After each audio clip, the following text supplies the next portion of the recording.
We, as a species, have created many concepts and abstract ideas to explain the seemingly unexplainable, or explain why something will always be unexplainable. While what we deem mysterious and otherworldly has definitely shifted throughout time, there have been some questions that have persistently nagged our minds seemingly forever. These questions are simplistic at first glance, and if you're being a smart aleck, an easy answer too. Nobody knows.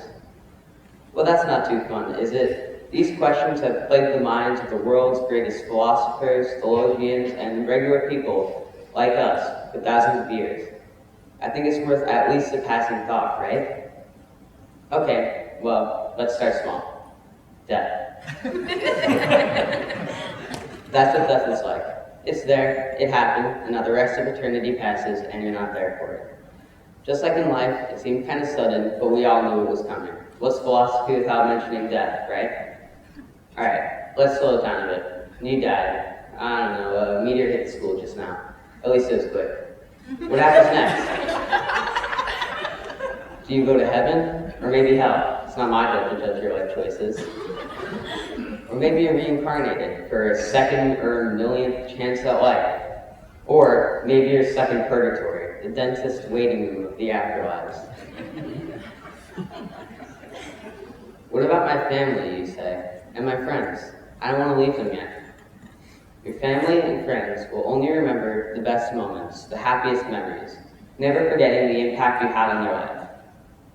All this time on this messed up world just to end it in an instant, you butt in? All this work and repetition for what? Not anything I was taught in school could stop this. Not any of the reading or writing or studying or thinking or talking.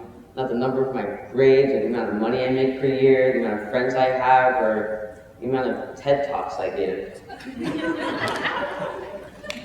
All these numbers and it all adds up to a huge number of wasted time, but not even a number that big can stop the meaninglessness of life. Why am I up here? Why have I just... Shush.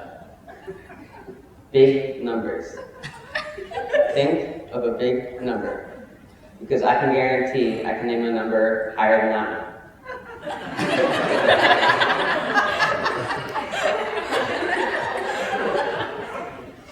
But in reality, there's a point where the size of the number just ceases to matter, as we simply cannot interpret it, let alone ever need to.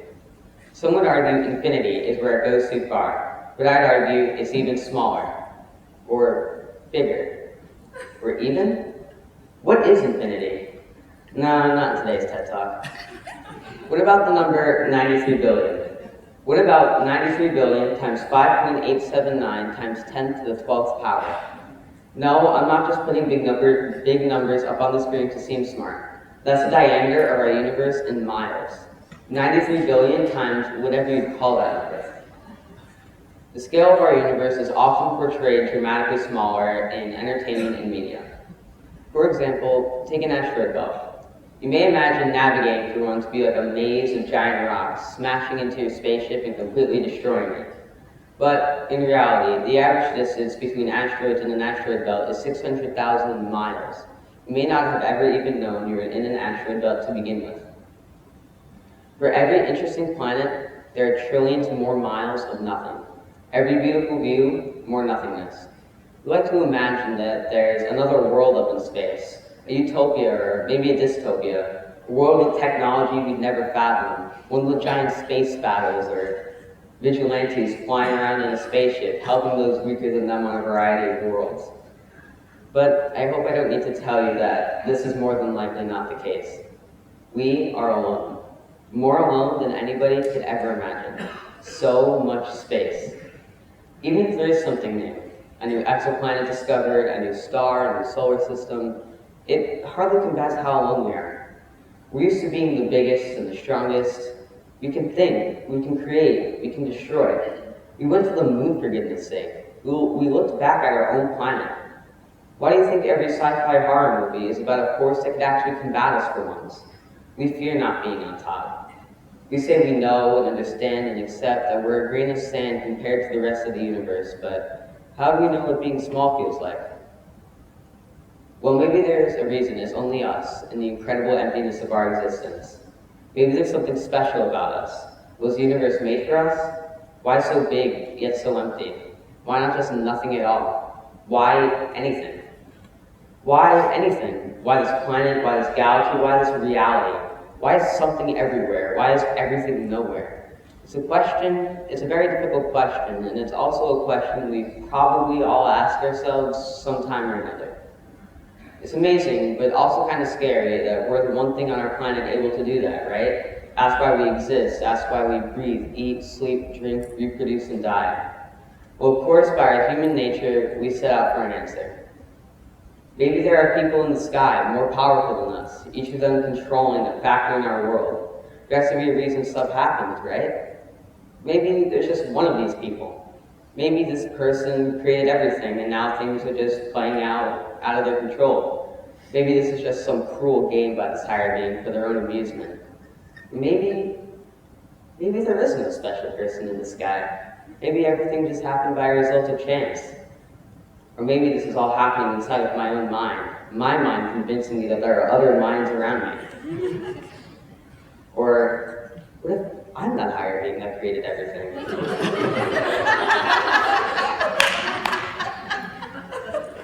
What if everyone and everything is just a variation of me? Or maybe this is all a test, a simulation of sorts. Maybe a crazy VR experience. The moment I die, someone takes a headset off my face. So, what'd you think? Well, something has to be true, but nothing can be proven, so... Nobody knows maybe isn't the best answer to a question. It definitely did not go well when I said that to my math teacher. But it definitely is an answer. And here are 3 questions where nobody knows could suffice as that answer. What happens after you die? Well, no one has really come back to explain it, so nobody knows. Why is the universe so big, yet so empty, and why is it expanding into more nothingness? We're not even sure on how the universe was created, and we sure as hell will never agree on it. Even though there has to be a reason as to why, for now at least, nobody knows that reason. And finally, why is there something rather than nothing? Why are we here? What's the purpose?